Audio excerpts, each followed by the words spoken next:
What if it's too rough? I'm gonna push through. What if it's too tough? I'm gonna push through. What if you're just too young? That's not true. What if you're not good enough? That's not true. Why? Because I can do anything I put my mind to. I believe in you. Shut up. Believe in yourself. And I. Tell me why. We push through anything we put our minds to. And my name is Jasmyn. I am an author of a children's book called I'm Going to Push Through. I'm going to push through. And I'm the CEO and founder of the Push Through organization. And at the same time, I am still in the classroom. I'm currently in my 11th year as a classroom educator. And that video that you've seen, it kind of changed not only the trajectory of the lives of my students, but it changed the trajectory of my life. It called me in I would say, a higher sense of purpose.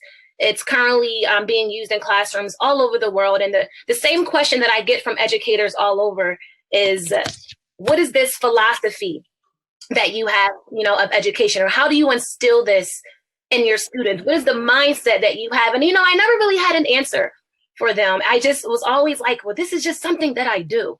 I never really had anything concrete. Until recently, I actually wrote a poem, a spoken word piece. I've never performed this before, but I'm going to share it with you all here live.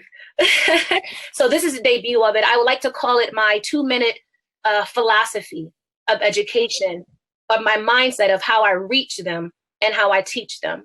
And the name of the piece is called, Are You Ready? Are you ready?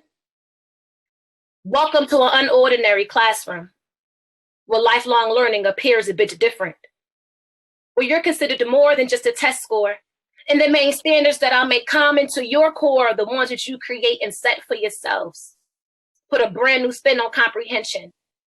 Expose you to the levels of identity that you never knew existed. See, I'm gonna teach you how to be your own magician, how to abracadabra your way of thinking, how to conduct mental magic tricks that will expose you to your sixth sense, a heightened self-awareness where you operate in your strengths, your gifts. Are you ready? Your I can'ts will become I cans. I am not transforms to I ams, and I'm not good enough for place with. I was birthed with a purpose. My purpose has a purpose, so I'm a push through, not because my teacher told me so, but because I believe that deep down in the pits of my belly that I am worth it. Are you ready? We'll have ups, we'll have downs, but we're going to have more ups than downs because I'm going to make it my priority to shift your perspective of what a down actually really looks like. Convince you to see mistakes as opportunities, to overcome challenges and master new victories. I will use my strengths and weaknesses as examples to help you figure out your own. I'm talking an exchange of vulnerabilities. I have you seeing that your mistakes are only lessons. Your failures are up to your perceptions, and mountains are pebbles. Adversity is inevitable. Choice is your decision. Your mindset is your dominion. I'm talking shifted perspectives, emotional resiliency. See, I hope to introduce you to your wings. Are you ready? Push through is just the bare minimum of what I plan to instill in you. I'm here to tell you that your past doesn't define you, that your current doesn't have to hinder you, that your world is waiting on you to manifest the powers and gifts that you have buried deep down inside of you. Welcome to this unordinary classroom. We have a lot of work to do. I hope that you're ready. That's my 2-minute piece.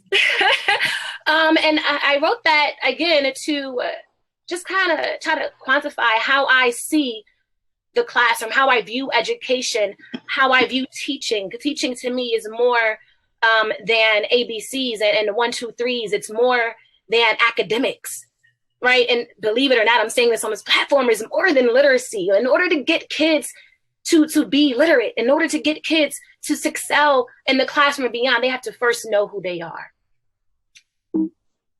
Breaking that down, I am moving on to the next slide, sorry. So being that I am a teacher and an educator, newfound author, I talk a lot in metaphors. And so a way that I can describe that even more is through the metaphor. And it goes, if a bird never knew that it had wings, how would it know that it can not only fly, but that it was born to soar? If a fish never knew that it was birthed or born with a set of gills, how would it know that it can not only breathe, but that it had the power to survive underwater? If a lion was never exposed to the power or impact of its roar, also known as its voice, how would it know that it was born to be the king or the queen of the jungle? How would any of these creatures know who they were if they were never exposed to their secret weapon? That gift that they had all inside of them, that they had inside of them all along to navigate their habitat, to navigate through the adversities. How would they know if they have never experienced a challenge to be forced to know that inside of them was greater than what they thought they were? One of my favorite kind of movies are the superhero movies, or the movies where there's like a, I don't even know the name or the genre of them, but there's a movie where there's this character, right? There's a main character. The writer of the movie wants you to know the character is deficit in many areas. They make it a point to show his or her weaknesses, his or her deficits, their vulnerabilities, and the people around them are looking at this character as if he or she is a bad person. The character doesn't believe in him or herself. And then something happens in the movie, whether there's a natural disaster, a pandemic, or there's something that comes into the world, into this character's life, and it changes their entire life abruptly. And they're forced to make either two decisions: either you push through and you survive, or you die and you dwindle. And usually the writer in the movie, it causes the character starts developing, right? The character starts developing strengths that he or she never knew that he or she had. And they start learning new skills, and they start coming into a higher sense of self. And people around them are like, they've changed. You've changed. And I'm always like, no, here, they haven't changed. They just finally figured out who they were all along. They finally figured out what their best looked like. They finally figured out sometimes I believe that we don't have no idea what our best look like until we're forced to really be put into situations where we're forced to find our best. They're now operating in a heightened sense of identity. There's this quote by Cicely Tyson that reads, "Challenges make you discover things about yourself that you never really knew." I love that quote. As my mom says, adversity introduces a man to himself. Now, I'm not sure if my mom took that quote from someone or if it's hers, but I love it. Adversity introduces a man to himself. Challenges make you discover things about yourself that you never really knew. My thought is, what if we can take that concept, right, of a heightened sense of identity, of awareness, of being comfortable with challenges, welcoming challenge, and what if we take that mindset of exposing kids to their wings, to their gills, to their voice, and we take that same thing and we bring it into the classroom, or we bring it into the school? That's how we reimagine. We bring it into the remote learning, because that's what we're doing now. What if we take that mindset and we bring that into our kids, and we operate with that lens by telling them, imagine who you will become once you become aware of who you are. Imagine who you will be in the classroom once you become aware that you can do it. Imagine who you will be in your future when you become aware that you're worthy of obtaining that. Imagine who you'll be in your own life and yourself once you believe that there's a higher version of your you. That's what Push Through was all about. That's what the Gap Kids mantra was all about. That's what the 2-minute poem that I recited for you, that's what it's all about. That's what education is all about. Allowing kids to see that there's more, that they're worthy. I believe that it's our job as educators to really get them to tap into their greatness and pull it out, like just dig deep inside their guts and then hold it out to them and be like, look at who you are. Look at your gift. Everybody was born with a purpose. Everybody is born with these gifts to offer the world. And a lot of times it's hard for students to be able to see that. It's hard for them to be able to believe that, because their gifts, their purpose, their higher version of themselves is buried. It's buried underneath their trauma, right? It's buried underneath violence. It's buried underneath bullying. It's buried underneath their realities.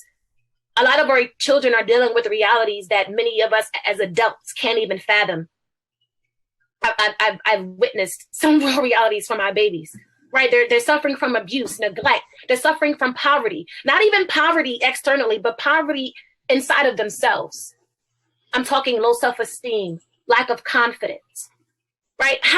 And that makes it difficult. How do we get kids to be able to see that there's more when there's this little voice inside of their head that tells them you're a nobody?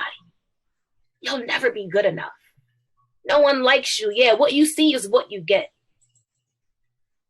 It's our job as, not even as educators, as people who are responsible over a group of children, as mothers, as fathers. I'm not a mother. I have 2 cats, but if you want to count that, sure. But as mothers, as fathers, as admin, as people over an organization or people who are responsible for a group of kids, it is our job to dig deep inside of kids and let them know that if they tap into their greatness, if they tap into their potentials, it will change their entire life. That's the view of education. That's why I write. That's why I teach. That's why I speak. If we can integrate the Common Core, for those of you who do Common Core standards in your schools, like if we can integrate the Common Core with the inner core, then we've succeeded in creating true lifelong learners. If we can take the academics and infuse it with the spirit, because teaching is a spiritual profession, right? And I'm not talking about religion. I'm talking about spirituality. There's a human to human connection that goes on as an educator, as a teacher, as someone who's we're literally responsible for the future. When I walk into the classroom or the school, or when I do my author visits, or when I'm interacting with kids, period, especially via Zoom these days with different schools, I don't see them as, the students or kids. I see them as the future. Once we dwindle off and pass on, there are the future doctors, the future lawyers, the future politicians, the future teachers, the future mothers, the future fathers, the future, period. That's what I see when I speak with them, when I write for them. We have to be able to take the academics and infuse it here. And when we do that, that's when kids are able to excel in your classroom. There's a safe space that's created. There's a human-to-human connection that is exchanged. And in order to get kids to be lifelong learners, they must first learn themselves, their who, their whats, their whens, their wheres, their whys. They need to know, what is my moment? What is my ticking moment before I start going crazy? Who am I? Right? What drives me? What trauma is holding me back? Right? What is it? What they need to learn their ins and their outs. And then once they do that, then they're able to manage their emotions, and then they're able to learn in our classrooms. I found this quote online. I'm not sure who wrote it, and so I apologize for not giving credit, but I will say that it's not mine. But I really searched for the credit of this. But it says, if a child can do advanced math, speak 3 languages, or receive top grades, but can't manage their emotions, practice conflict resolution, or handle stress, then none of that other stuff is going to really matter. It doesn't matter. When the kid, I believe that social emotional learning should be intentional, should be intentionally infused into our academic settings. That's a holistic approach to education. What you see here is my new children's book. It was released in February 2020, February 18th to be exact. I'm a proud new author. That's my book birthday, February 18th, 2020, and it's called I'm Going to Push Through. It's based off of the push through mantra that you've seen, plus a couple of other classroom mantras that I've been included or infused into my classroom. And the purpose of, since the mantra itself it's a global movement, my push through, it's a global movement. It's been used by kids all over the world. I wanted the book to show an array of diversity out of any kid in any situation, and anybody, no matter who you are, where you are, what you look like, what you've been through, whoever you are, you can push through too, because you're worth it. The purpose of the book is to get kids to empower themselves and believe that if they can change their perspective, then they have the power to change their entire world.